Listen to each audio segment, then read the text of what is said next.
Bíblia aí em 2 Samuel 6, de 4 a 10. 2 Samuel 6, de 4 a 10.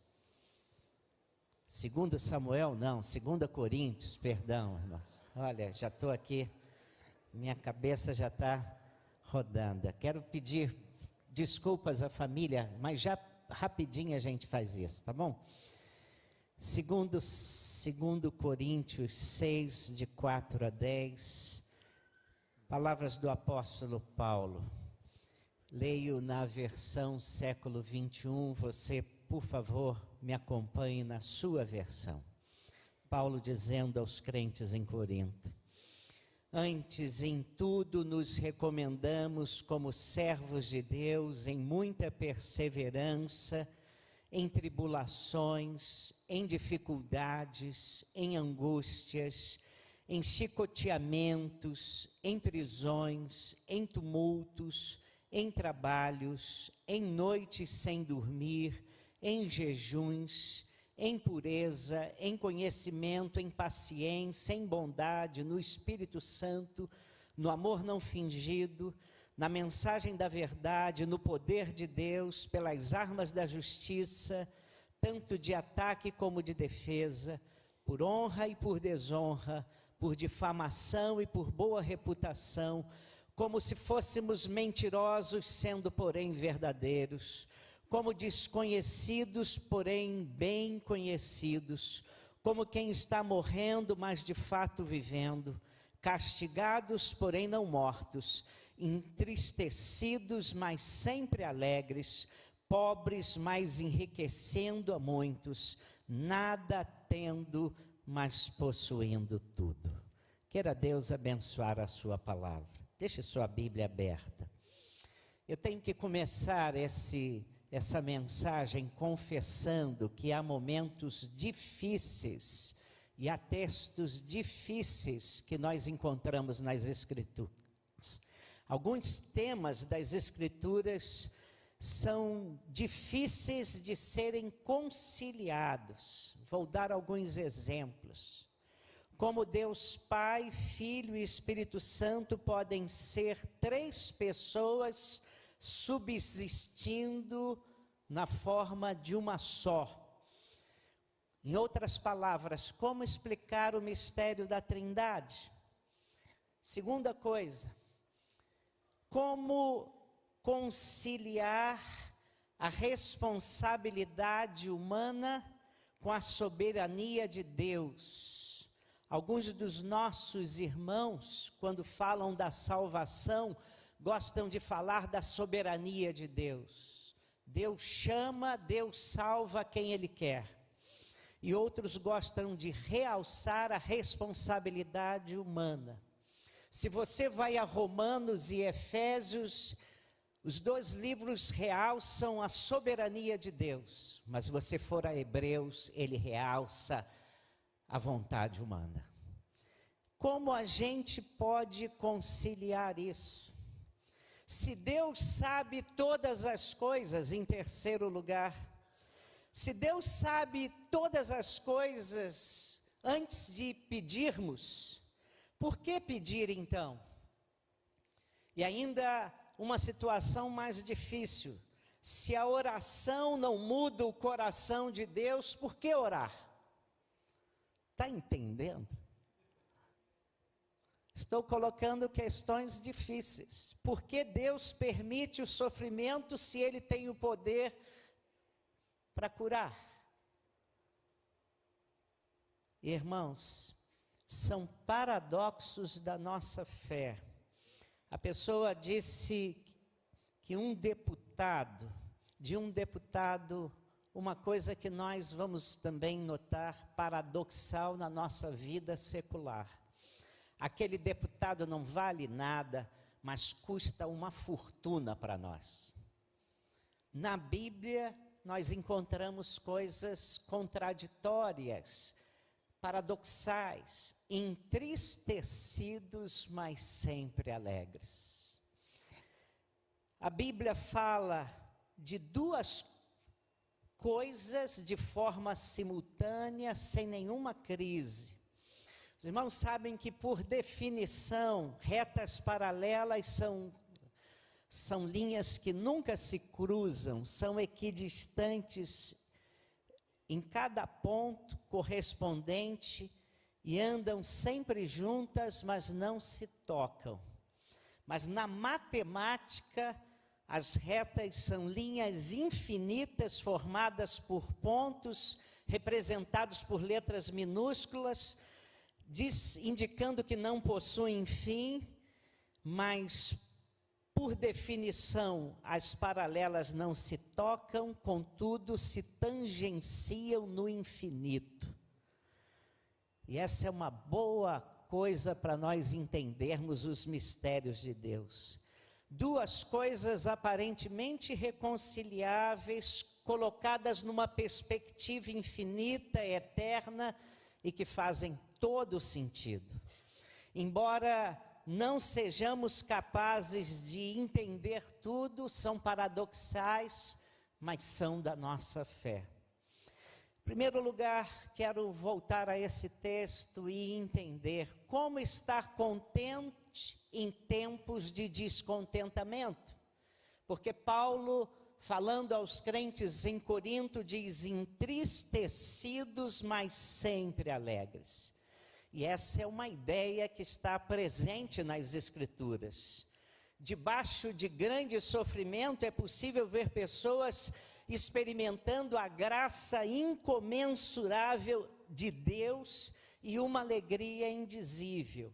Aliás, há um livro de Agit Fernando, ele tem esse livro intitulado Chamado para a Dor e a Alegria. É um livro extraordinário, em que ele fala de missões, e ele fala de missionários, que ao mesmo tempo enfrentam aflições e muitas dores, mas no meio das dores, alegrias de ver a obra de Deus avançar. No meio da dor, alegria. Por exemplo, ele conta a história de um norte-americano, PhD, que sai do seu país e vai para a África, chega lá na África, começa a pregar num país em que as pessoas não o ouvem, não querem saber dele. Todos os dias tem o seu templo que ele arrumou aberto, convida as pessoas, fala com as pessoas, e ninguém ouve, ninguém vai aos cultos. Durante 4 anos ele prega, ele e a mulher no culto. Nasce-lhe um filho, e ele continua pregando, e aquele filho morre, e ele não tem ninguém para fazer o enterro daquele filho. E então ele pega a pá, ele arruma uma urna, começa a cavar, a cavar, a cavar, e um africano se aproxima dele, e ele está cavando a cova do filho pequeno, e de repente para, cai e começa a chorar, e chora, e chora, e chora. E aquele africano puxa a cabeça daquele homem e sai correndo para a tribo e diz: homem branco chora que nem a gente. E aí no domingo seguinte começam a surgir pessoas para ouvir a mensagem do Evangelho. E aquele homem faz um ministério transformador, foi condecorado como um dos homens mais importantes na vida daquele país. Tristeza e alegria, entristecidos, mas sempre alegres.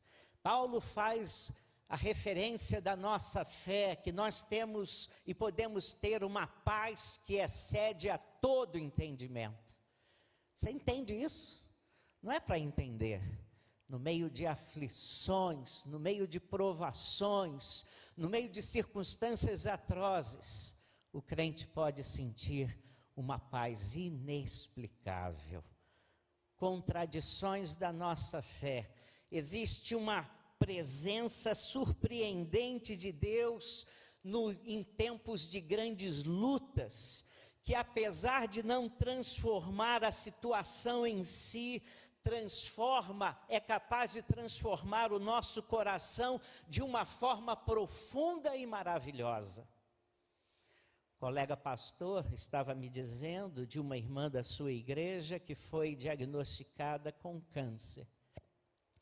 E apesar de o tratamento, a situação foi ficando cada vez pior. E ele foi visitá-la e ela dizia assim: "Sim, pastor, eu estou numa fase agora que eu sinto muita dor. E os remédios que eu tomo não são suficientes para diminuir a minha dor. Mas, curiosamente, eu estou vivendo hoje uma das maiores e melhores experiências que eu já tive com Deus. No meio da minha dor, eu nunca senti tanto a presença de Deus como eu estou sentindo hoje. E às vezes eu saio do meu quarto para não gemer de dor e vou para a sala para que o meu marido possa dormir. Mas lá na sala eu tenho tido experiências extraordinárias com Deus. Você entende isso? Considere Paulo e Silas presos em Filipos. Apesar de torturados, eles ainda encontram força interior para louvarem a Deus. E a Bíblia diz, em Atos 16, 25, por volta da meia-noite, Paulo e Silas oravam e cantavam louvores a Deus, e os demais companheiros da prisão escutavam. Eles não estavam cantando porque tudo estava muito bem. Eles não estavam cantando porque tudo estava bem. Todo o contexto era de dor e apesar disso eles estavam experimentando uma alegria celestial. A perseguição, a pressão, o sofrimento, a oposição não roubaram deles a alegria do céu. Entristecidos, mas sempre alegres. Essa é uma contradição, um paradoxo, assim como é comum encontrarmos pessoas que vivem um paradoxo diferente. São alegres, mas estão entristecidas. Quando James Houston esteve no Brasil, um homem de Deus com quase 90 anos, com uma vitalidade surpreendente, ele foi hospedado na casa de um amigo em Brasília, e havia muitas pessoas conversando com ele, já que ele é um professor muito admirado no mundo todo. E um dos visitantes fazia piada de tudo e de todos, ria alto, ria espalhafatosamente, e o Dr. Houston não o conhecia pessoalmente, mas lhe perguntou: o que você está escondendo por detrás de toda essa sua aparente alegria? E quando aquele homem fez essa pergunta, aquele homem que vivia fazendo piadinha de um lado para o outro, aquela pessoa literalmente desmontou e revelou o que ela era. E hoje há muita gente também vivendo sob falsa alegria. Aparentemente estão alegres, mas o coração é triste. Veja as fotos alegres no Instagram, mensagens positivas no Facebook, e você encontra isso, mas você sabe que por detrás de tudo isso há uma alma triste, mal resolvida, vivendo seu pavor silencioso, sem alegria, sem paz, sem bênção. Mas o texto aqui está falando de pessoas fustigadas, privadas dos seus direitos, espoliadas dos seus bens, mas que ainda assim conheciam a alegria celestial. E esse é o primeiro paradoxo que Paulo fala. E ele diz: entristecidos, mas sempre alegres.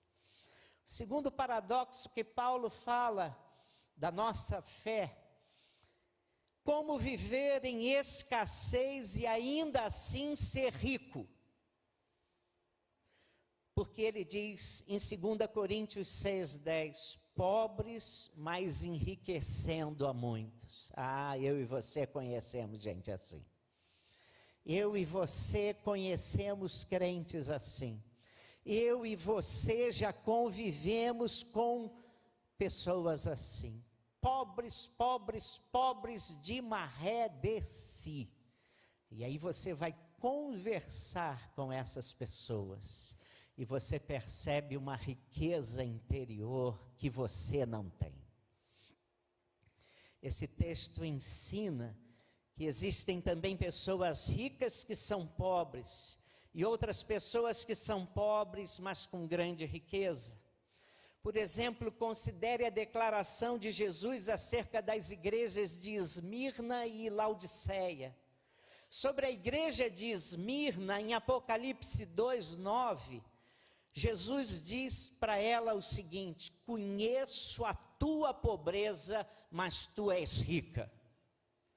Agora, no capítulo 3, falando sobre a igreja de Laodiceia, Jesus diz para a igreja de Laodiceia: vocês afirmam, estou rico e abastado, não preciso de coisa alguma, e nem sabes que és infeliz, sim, miserável, pobre, cego e nu. Viram só? É uma questão de perspectiva. Há muitos que se acham pobres e Deus os acha ricos. E há muitos que se acham ricos, mas aos olhos de Deus são paupérrimos. Nunca me esqueço de Paige Kelly. Foi um missionário norte-americano para os batistas brasileiros, chegou aqui nos anos 50. Quando ele chegou aqui, na verdade, eu estava nascendo. Ele foi pastor da Igreja Batista Itacuruçá, no Rio de Janeiro. E nos anos 80, quando era seminarista, ele voltou e já era um dos mais renomados professores de Antigo Testamento e hebraico dos Estados Unidos. E esse homem voltou ao Seminário do Sul para trazer um livro que ele acabava de escrever, Mensagens do Antigo Testamento para o dia de hoje. E eu me lembro que eu tive o privilégio de ouvi-lo pregar as mensagens do livro dele, na capela do seminário. E numa das mensagens, ele nos falando como pregar no livro de Salmos, ele começou a falar do Salmo 103. E em determinada altura daquela mensagem, ele contou o testemunho de um homem que naqueles dias era o presidente da Cruz Vermelha em Londres. E ele dizia que era uma família muito pobre. 3 filhos, homens de uma mãe viúva, crente, temente a Deus, que lavava e passava roupa para fora o dia todo, de manhã, de tarde e de noite, para que os filhos pudessem estudar. E no final do dia, quando os filhos chegavam, ela fazia o culto doméstico e terminava lendo o Salmo 103, e no final a família toda recitava o Salmo 103, bendize, ó minha alma, ao Senhor, e não te esqueças de nenhum de seus benefícios. Um daqueles filhos, que hoje, naqueles dias, era o presidente da Cruz Vermelha em Londres, um dia tomou coragem e disse para a mãe: mãe, que benefícios que nós não podemos esquecer. Nós somos tão pobres. Eu vejo a senhora trabalhando de manhã, de tarde, de noite, com a máquina trabalhando, com a senhora passando roupa e passando roupa e passando roupa e passando roupa. E ele disse que não esquecia o que a mãe disse. Disse: não, nós somos muito ricos. Eu sou muito rica, disse a mãe. Eu tenho vocês com saúde. Vocês estão estudando, vocês vão ser homens honrados, vocês temem a Deus, Nós temos Deus do nosso lado, nós temos saúde para trabalhar, nós temos Jesus. E a mãe emendou: bendize a minha alma ao Senhor, e tudo quanto há em mim, bendiga o seu santo nome. Todos eles se tornaram cidadãos honrados na Inglaterra. Sobre a igreja de Esmirna, Deus disse: conheço a tua pobreza, mas tu és rica. Ninguém é pobre quando Deus declara que é rico.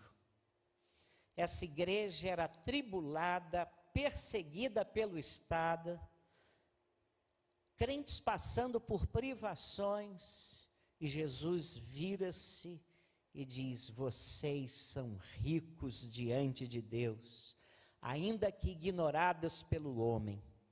Curiosamente, Jesus afirma no presente: tu és rica. E eu gosto disso porque Jesus não disse: tu serás rica. Deus diz à igreja de Esmirna: vocês estão passando por privações, vocês estão passando por perseguições, mas vocês são ricos. Deus tem uma forma diferente de avaliar a situação. Laodiceia, ao contrário, se achava rica, mas Jesus disse: tu és pobre, cega, nu. Esmirna era pobre, Jesus a declara rica. A igreja de Filadélfia, Jesus disse: eu sei que tu tens pouca força, mas Jesus colocou diante dela uma porta aberta. Como é que nós estamos? Ricos, mas pobres a despeito da nossa pobreza, ricos?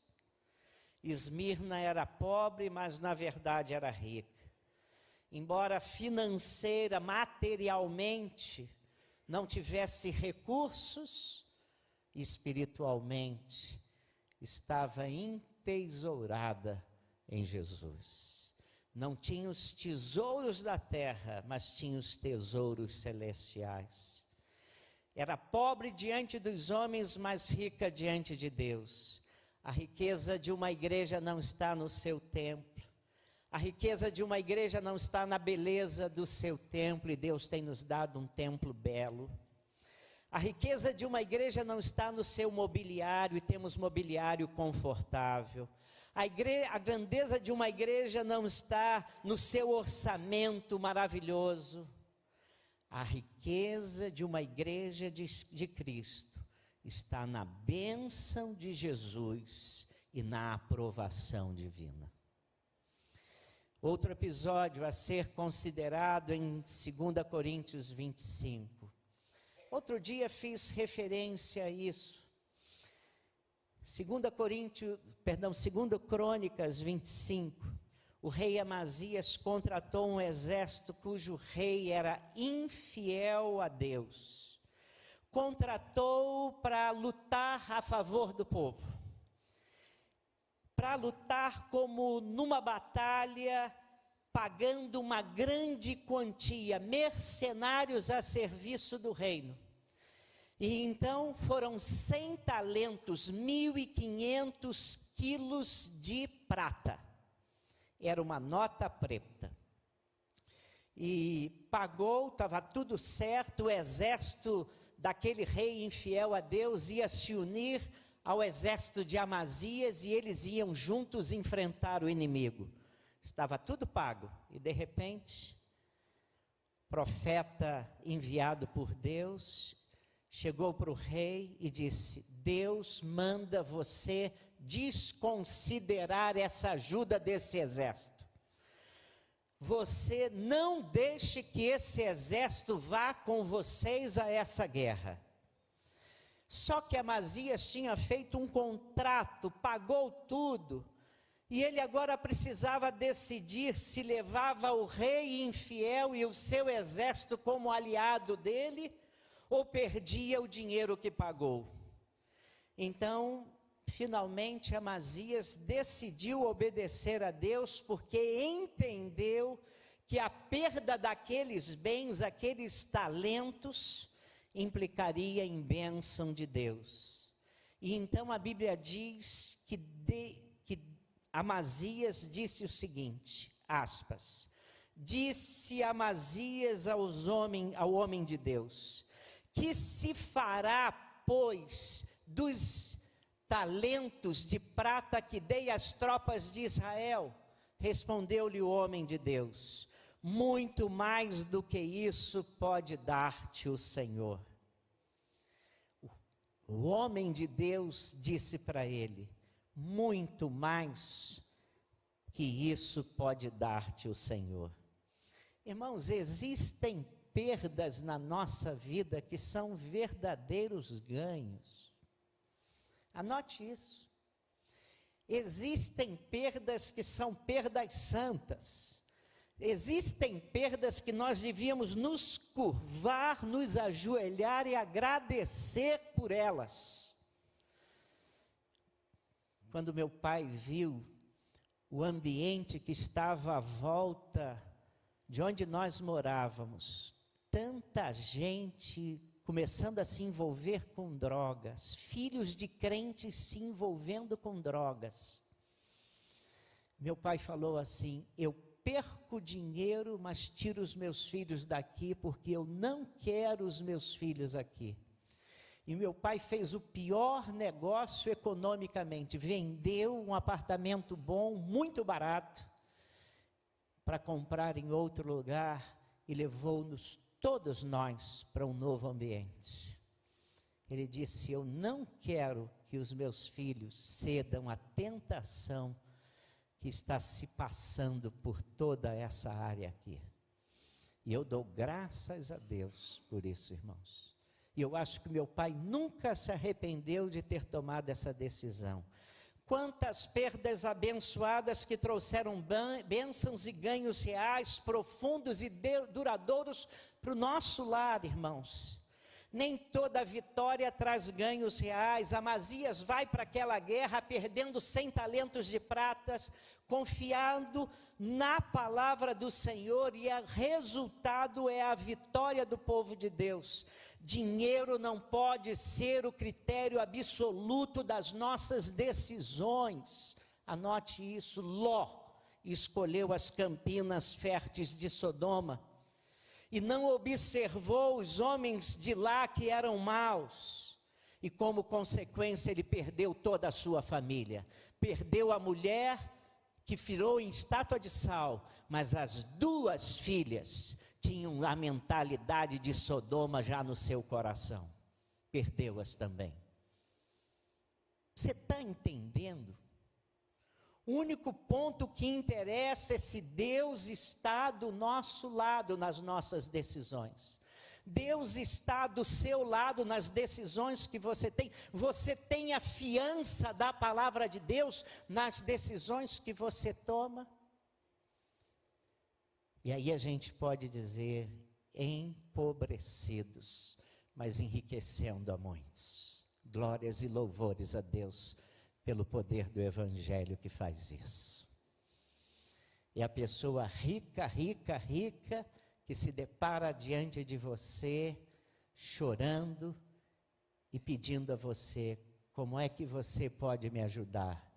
E você fala do Evangelho, e aquela pessoa começa a perceber a preciosidade do Evangelho, não há dinheiro que pague. As maiores perdas e os maiores ganhos não são temporais, mas eternos. Tem a ver com a eternidade. E nós sabemos, Jesus relatou de um homem que se julgava próspero, autossuficiente, abastado. E aí você ouve que adianta o homem ganhar o mundo inteiro e perder a sua alma. E aquele homem, depois de agir com arrogância, diz para sua alma, tens em depósito muitos bens, come, bebe, regala-te. Só que a alma não come, a alma não bebe, a alma não tem prazer em nada disso, a alma tem prazer em Deus. E aí ele ouviu o seguinte, louco, esta noite te pedirão a tua alma, e o que tens preparado para quem será? Paulo entendeu muito bem esse paradoxo de perder e ganhar, porque ele lá em Filipenses 3, ele diz assim: mas o que para mim era lucro, isto considerei perda por causa de Cristo, sim, deveras considero tudo como perda por causa da sublimidade de Cristo Jesus, meu Senhor, por amor do qual perdi todas as coisas e as considero como refúgio para ganhar a Cristo. Em Cristo, Paulo ganhou um bem maior. Irmãos, o seu maior ganho era Jesus, e quando ele descobre Jesus, ele perdeu tudo pela excelência, pela superioridade do conhecimento de Jesus Cristo. Nem todo lucro é ganho, e nem todo fracasso é perda. Esses são os mistérios da fé cristã, paradoxo da fé cristã, as contradições da fé cristã. Vale a pena ser crente.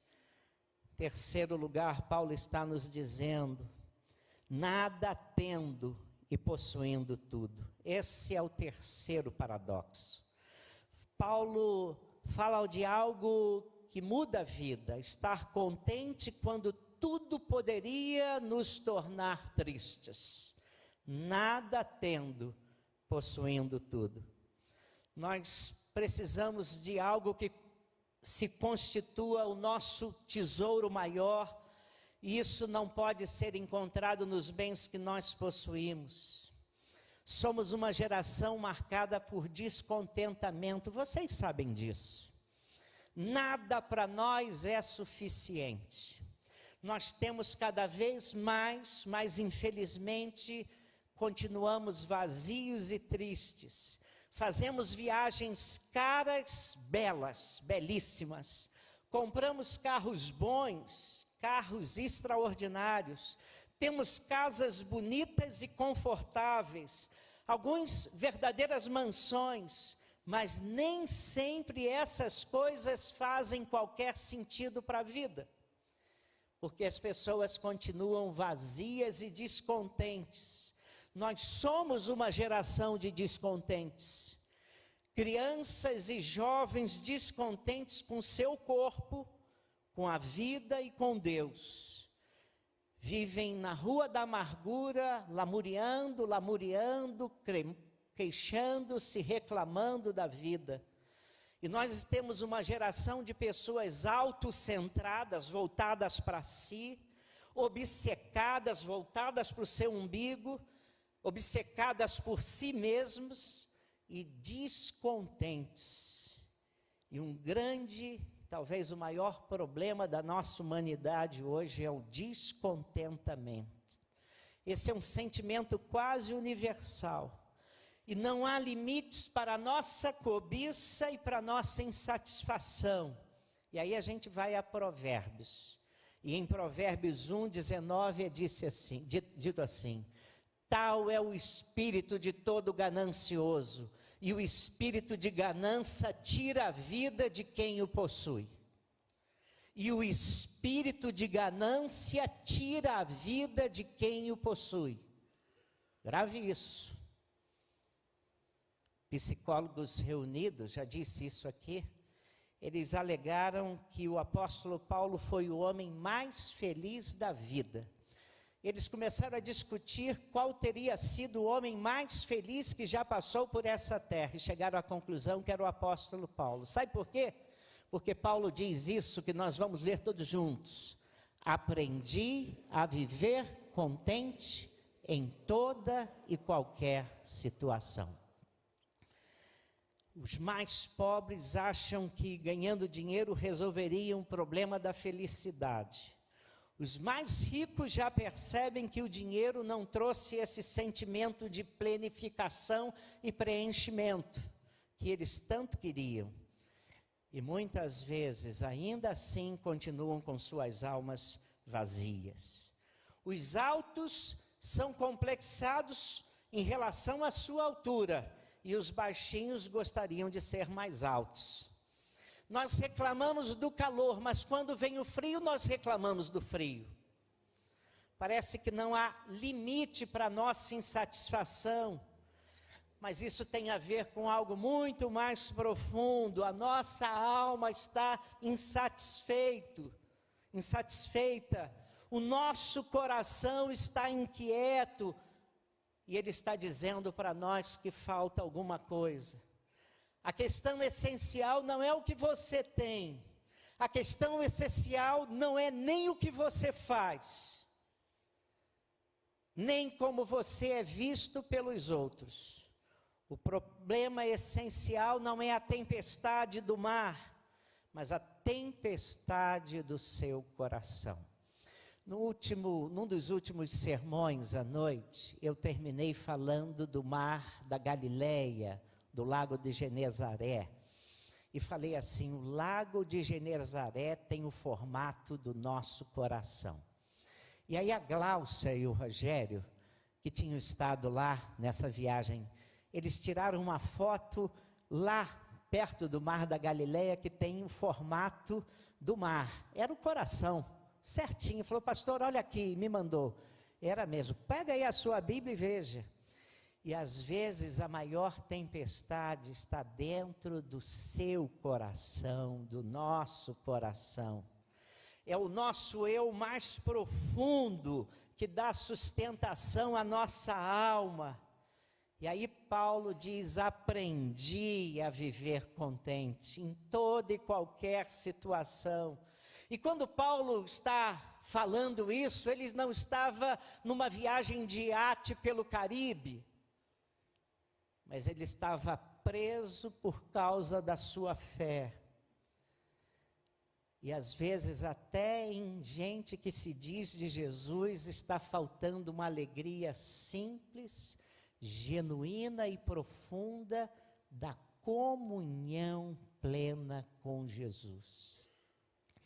Parece que Jesus detectou o mesmo sentimento junto aos seus discípulos, quando ele pergunta aos discípulos. Olha o que Jesus pergunta aos discípulos: qual de vós, por mais ansioso que esteja, pode acrescentar um côvado ao curso da sua vida? Nós sabemos que côvado é uma medida.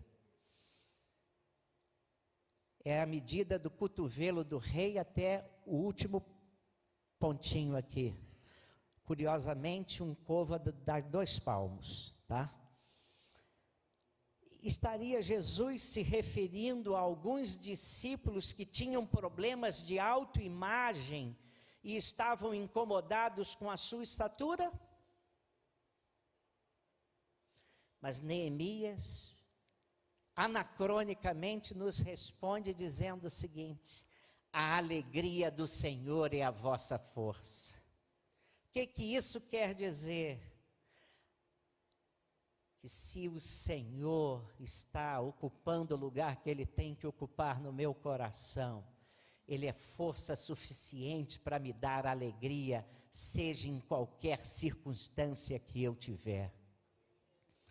Será que eu tenho experimentado essa preciosa dádiva na minha vida? Será que a alegria do Senhor é a minha força?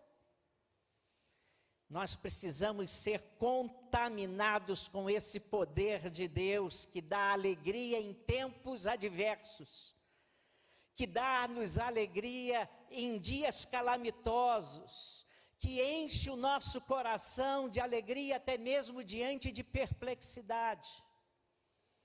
E a palavra de Deus vem com o apóstolo Paulo nos dizendo: grande fonte de lucro é a piedade com contentamento. Talvez Paulo estivesse tentando corrigir o mau humor e a melancolia de pessoas com quem Timóteo trabalhava, mas ele está dizendo: você anda desanimado, você anda desencantado, está faltando a você piedade com contentamento. Talvez faltando mais piedade, porque contentamento é um subproduto da piedade. Vida com Deus traz contentamento, tá?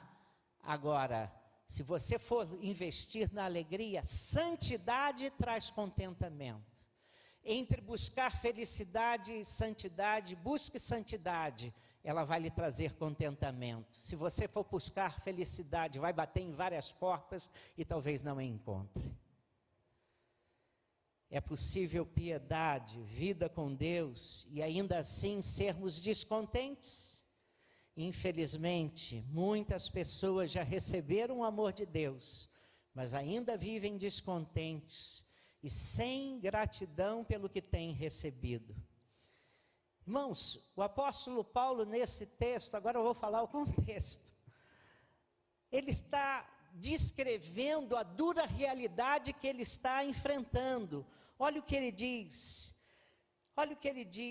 pelo contrário, em tudo recomendamos-nos a nós mesmos como ministros de Deus, na muita paciência, nas aflições, nas privações,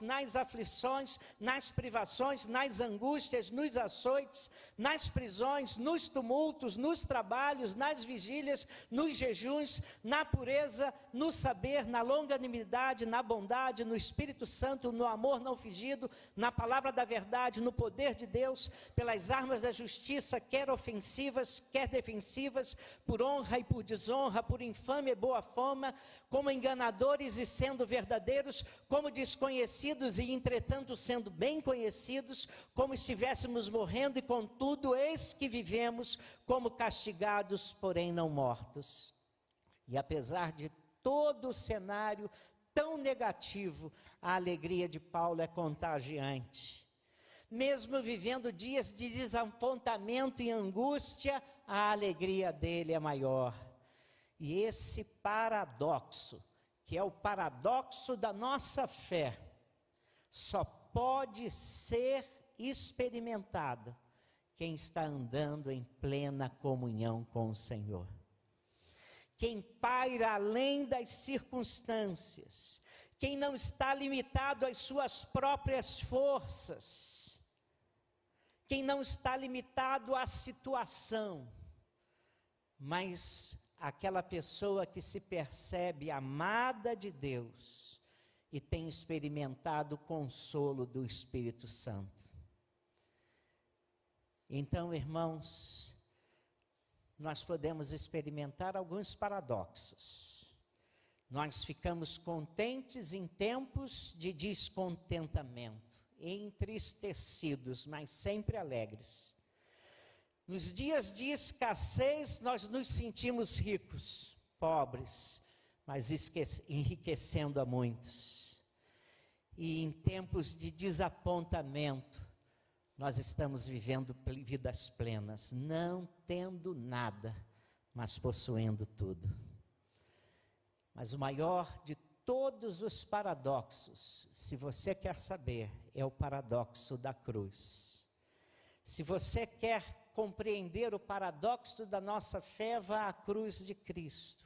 Eu já não tenho tempo, mas a cruz de Cristo, a cruz é um lugar de maldição, mas se tornou a maior bênção de Deus para nossas vidas. É na cruz que Deus nos deu a salvação. A cruz é um lugar de injúrias e impropérios, mas foi lá também o lugar de perdão e amor. Os soldados e os ladrões injuriavam Jesus, e Jesus dizia: Pai, perdoa-lhes porque não sabem o que fazem. A cruz parece ser o lugar de maior derrota e é o lugar de maior vitória. A cruz parecia que Jesus estava se aniquilando e derrotado, mas a cruz é o lugar de vitória da luz contra as trevas, do bem contra o mal, de Deus contra o diabo. Ali ele derrotou as forças do mal. A cruz parece ser um lugar de morte, é um lugar de vida. O autor da vida é crucificada. Deus morre, que contradição. O autor da vida morre numa cruz. Mas na cruz, a maldição virou bênção. A derrota se transformou em vitória. A morte se fez vida, a tristeza se transformou em alegria. Quando você enfrentar os paradoxos da vida, quando a vida não fizer nenhum sentido, olhe para a cruz. Quando a derrota e a tristeza parecerem querer dominar a sua vida, e parece que trevas e medo são maiores do que tudo, contemple a cruz, contemple o crucificado, ressurreto, e olhe para o Cordeiro de Deus que foi morto, e que está à direita do Pai hoje, e intercede por nós. Porque a cruz é o lugar da maior bênção do crente. Ali, Deus possibilitou vivermos em Cristo, enfrentando os paradoxos da vida. Que Deus nos abençoe.